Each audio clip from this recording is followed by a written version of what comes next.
Le véritable espoir, c'est de récompenser les éleveurs qui font des choix éthiques, qui véritablement plaident pour le bien-être animal.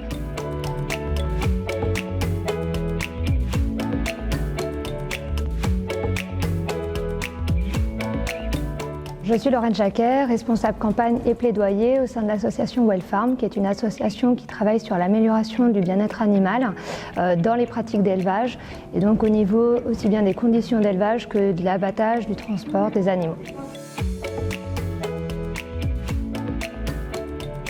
Le bien-être animal, c'est mettre les animaux donc dans des conditions qui respectent leurs besoins naturels et vitaux et comportementaux. Donc c'est à la fois respecter les besoins vitaux, l'absence de faim, de soif, ne pas faire souffrir l'animal et lui permettre d'exprimer ses comportements naturels.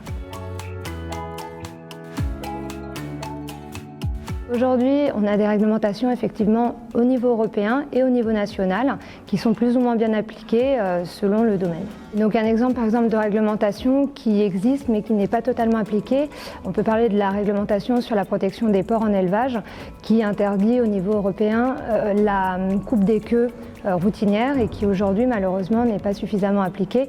Donc dans la majorité des élevages en Europe, la coupe des queues est quelque chose qui est pratiqué de façon systématique.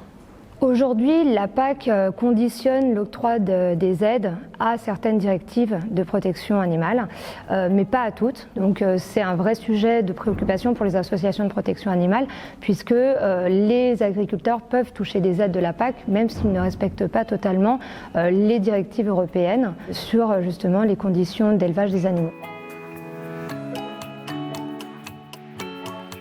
Au niveau du bien-être animal, la prochaine PAC peut vraiment offrir des opportunités, à savoir à la fois de reconnaître le bien-être animal comme un véritable objectif, au même titre que le climat ou l'environnement. La deuxième proposition qui peut vraiment faire évoluer l'élevage dans un sens plus éthique, c'est de soumettre la conditionnalité des aides à l'ensemble des directives de protection des animaux.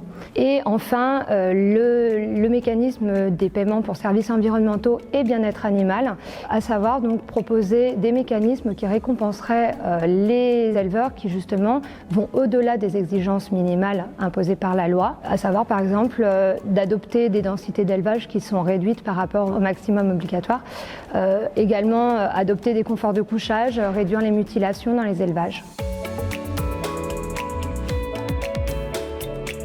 Sur la question du bien-être animal, aujourd'hui, tout le monde peut agir. Il suffit déjà de changer ses habitudes de consommation.